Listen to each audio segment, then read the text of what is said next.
Okay, now we're moving forward with our praying hands, which you all have worksheets that look like this, and most of you have executed them already on your canvases.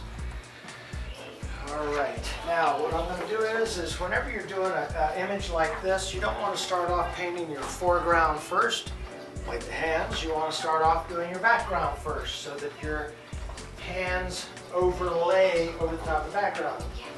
But you do want to come in with the image roughly where it's going to be. So you just draw your image in, nice and light. You're not trying to be exact. You just want to get an indication of where you're not going to paint just right away.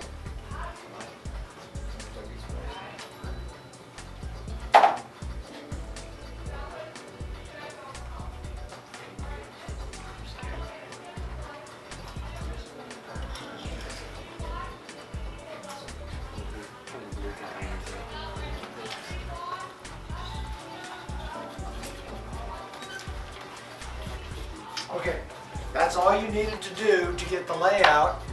It's just a road map. It's an area where you're not going to paint. And in this case, I'm going to paint from the outside and move in because I'm going to make what's called a vignette. We're going to make it glow from behind the hand. The truth is that on the day or night or evening that Albrecht was doing this sketch, it was by candlelight, and if you look really close at the picture, you'll see that the candle was located just over here to the left of the hand. You can see that very clearly by looking at your copies, and the veins in the hand show exactly where that candle was. It's really pretty neat. But what I'm going to do is I'm going to go in with earth tone colors. We're going to go with browns, beiges, and move to yellows. And I'll show you, in this case, in this small, I'll just take a palette. Right now I've got nothing but warm colors on my palette. I've got yellow, red, black. I have burnt sienna, which that's going to be our base color. And it can be your base color for the flesh tones too once you get to the hand. And then you've got white, and I have this warm yellow. Looks like orange, but it's warm yellow. So I'm going to go in with the edges first, dark. Just come around the edge.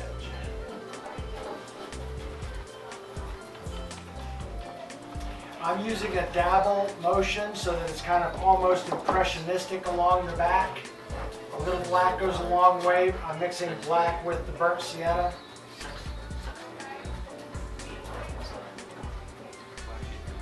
And then coming in with a little yellow.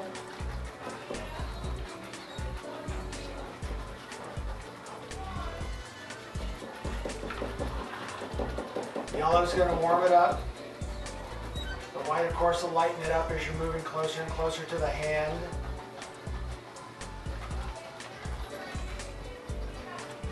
Introduce a little yellow, the warm yellow. This is light yellow, or yellow, that's a yellow light, is what it's called.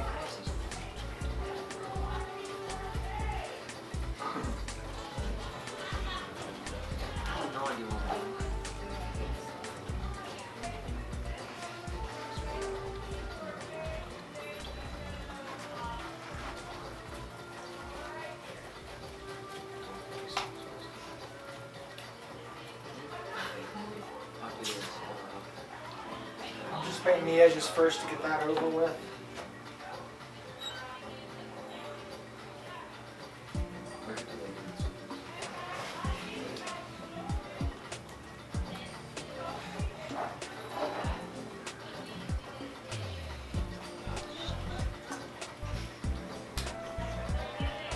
A little bit of dark on these edges. With acrylics, you need to move relatively fast because it's drying as we speak, especially with the air conditioning laying down on it.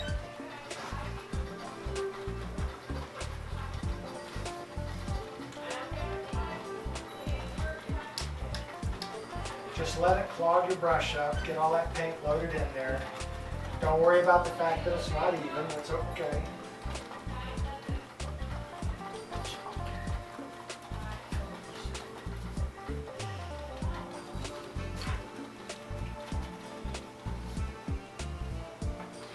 we were working in oils, we'd have, oh, I don't know, several days to mix this and make it work.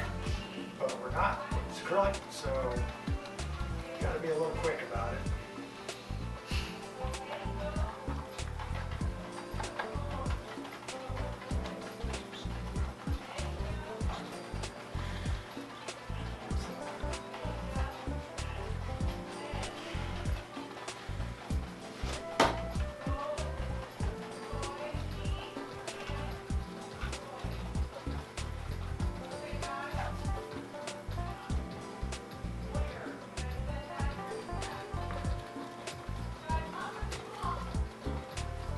As you're getting up to where your hand is, kind of overlap your pencil drawing where that hand's going to be.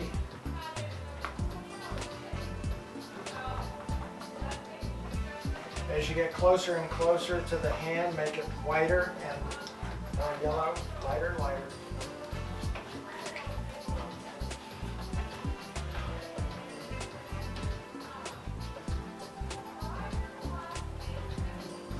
Nice and bright behind the hand here.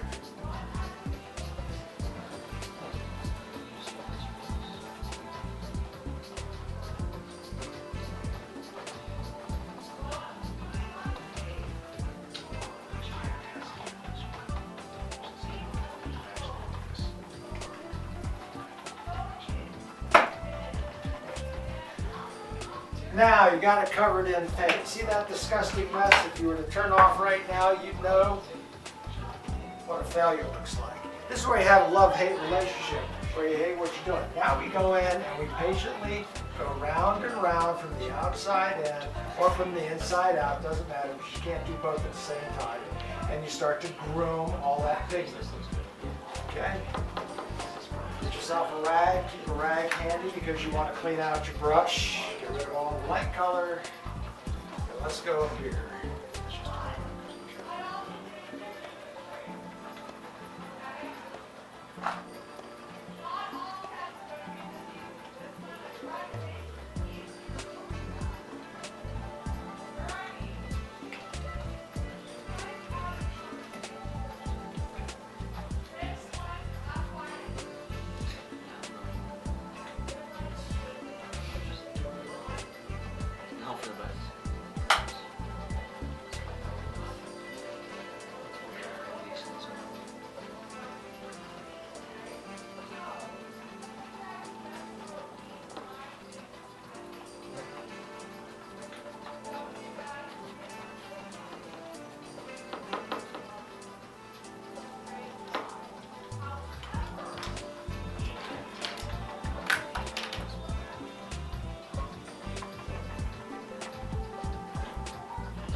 I have to wonder how much of the Spanish class we're picking up next week. Wow.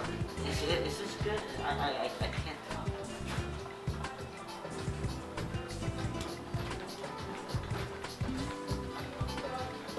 Now you can start to see a difference on the top half as we're starting to groom it in as opposed to the bottom half, how sloppy it still looks. Just keep doing it, keep going round and round. Speed up your effort because it's starting to get a little tacky already.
Okay, after playing with that for a little while, you have a nice, even vignette. That's what that's called, a vignette, where you've got a halo, where you got a dark around the outside and it progresses in toward a lit inside. You see, it didn't just jump up there all by itself. You had to play with it. You had to manipulate your paint. You had to go over and do it again and again and again. You come back, and each time if you went too dark and put it in the light color, you had to go and fix it. So that's how you do a vignette, if that's the type of halo glow you want around the outside of your canvas. All right. Let's show the outside world what we got working here. Who's got something really good? All right, this one here is in red. That's a new approach. It's going to be magnificent.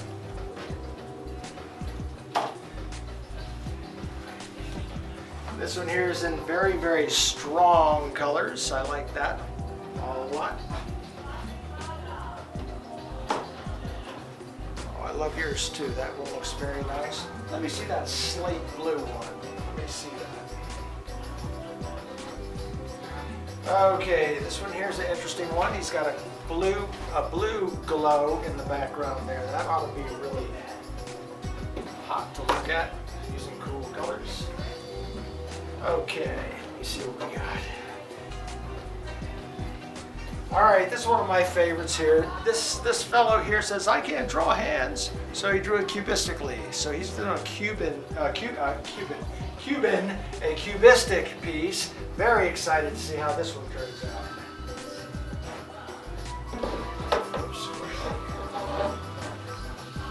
Okay.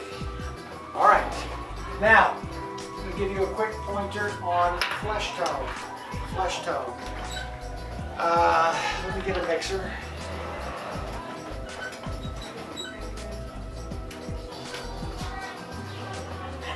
All right, I'm just going to use a regular brush to mix this with. What I've got is, I've got burnt umber, warm yellow, a little bit of red, yellow light, and white. So you take most leaf white, bring your white off into a tray, most leaf white. Touch into your burnt sienna. Did I say burnt umber? Burnt sienna. Almost immediately you've got a very doable flesh tone. See, very doable flesh tone. It's a little bit pasty looking, so you warm it up with the yellow. I would go with the brighter yellow. See how it works. And you'll have a warm flesh tone. The problem with using burnt sienna and yellow is, you can even see it up here, there's a little bit of a greenish cast to it. So in order to move away from the green cast, you want to just touch your red. I'm using almost a scarlet red. I can't remember the name of this one. Let me get the name of this. It's a cool red. Yeah, it's cool red.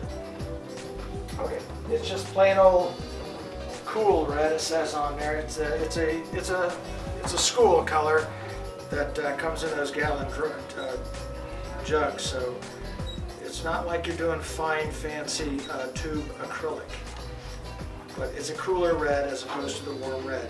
So if you do that, you'll see that you've got probably a pretty good flesh tone working for you there. Now, even though this is wet, I'm going to move forward with it.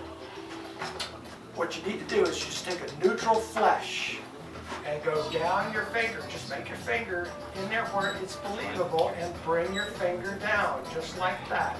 You're going to cover this whole thing in the flesh. But make the finger believable. Look at your sheet and see how that finger stands in there. Now, in order not to lose your finger, put the tip, the left tip of your flat and drag it right along that inside where you know there's a shadowy area right there. This is just a reference line. You can take it and blend it if you like.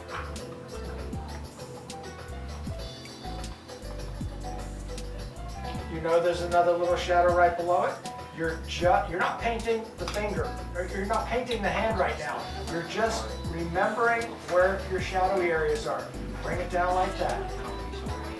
Take your index finger here, bring it up, taller, and run it right along that dark spot that you just put in.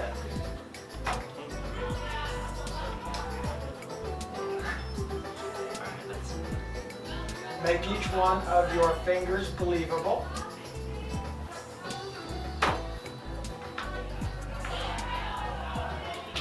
And again, on the left side of your flat, just run a line because you know you got a shadowy area on that side due to the ring finger.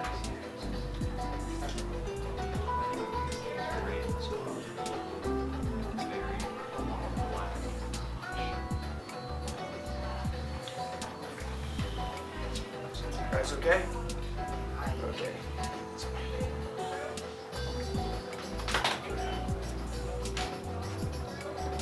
Now on your ring finger, same thing.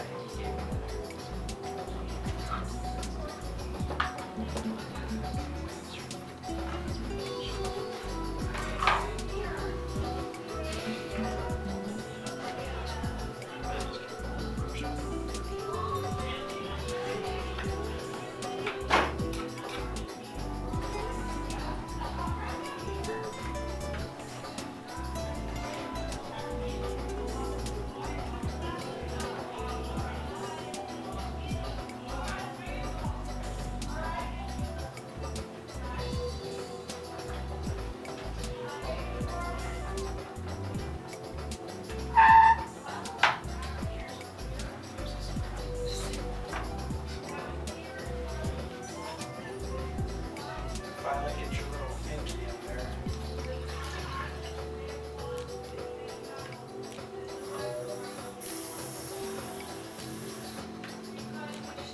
Okay, now you can just keep on coming down. You got your thumb that sticks out like that.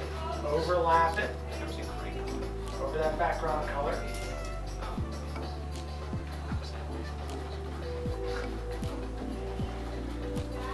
Okay.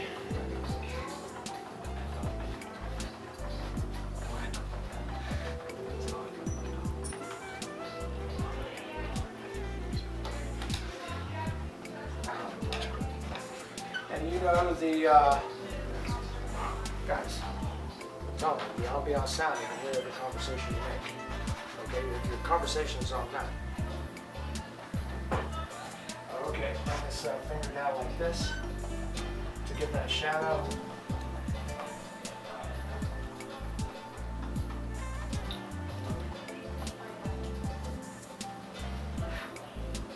And continue down with your flesh tone all the way. Now remember, you're not painting the hand. You're just doing a base coat. You're going to glaze the hand. In other words, you're going to do another layer and another layer and another layer. You just don't do painting in just one layer. You indicate and then you go over the top of it as it dries.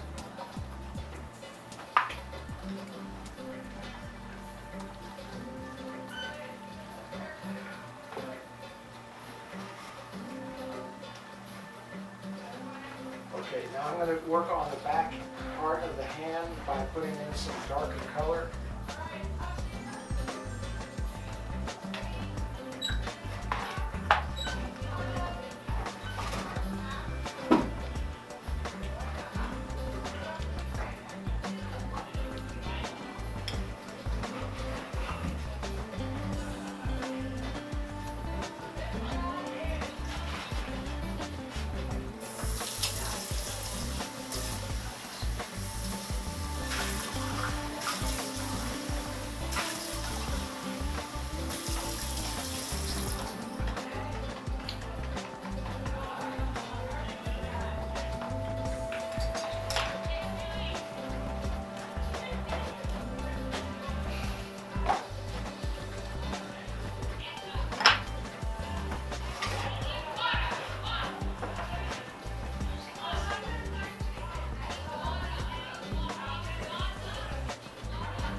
And here you can see that the hand is beginning to take its shape. You're doing the whole thing at once. You're not sitting down there painting one finger at a time and getting that fingernail exact, perfect. You don't do it like that. You just deliver the paint, get the thing painted. All the flesh tone areas have been covered. Now, that is not the finished product. In some cases, if you're doing Impressionism, it would already be pretty close to being finished. There'd be some highlights. Impressionism, all you really have to do is come in with a spot here, as it indicates, you know, the tops of the knuckles, across the top of the thumb.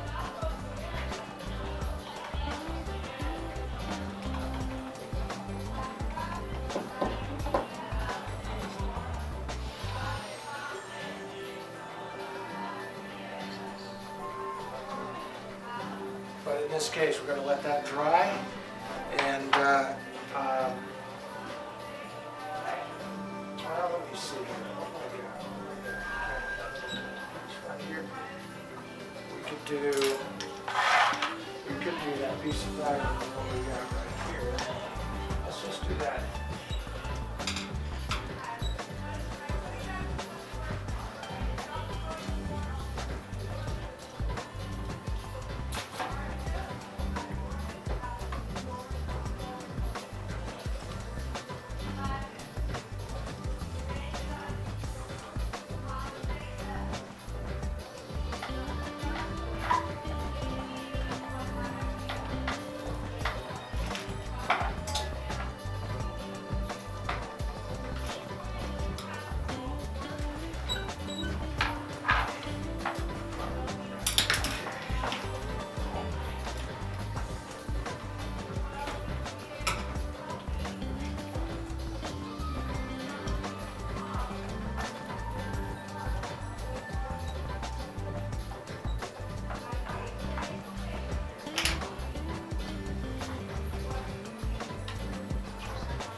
Okay, that's your layout of your flesh tones.